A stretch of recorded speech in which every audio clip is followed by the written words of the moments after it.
Welcome back to this video. In today's video, I'll show you on how to set up passkey on your TikTok account to increase your level of security with your TikTok account. So let's see.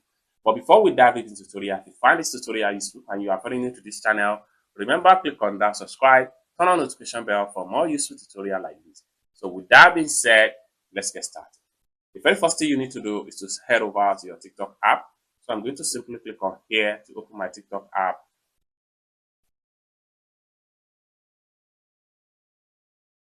Just like so. After you open up your TikTok app, next thing you want to do is to click on your profile icon. So the next thing you need to do is to simply click on these three sliders from the top. And the next thing you need to do is to click on settings and privacy. Then the next thing you need to do is to click on accounts. And the next thing you need to do is to simply click on passkey. And the next thing you need to do is to simply click on setup.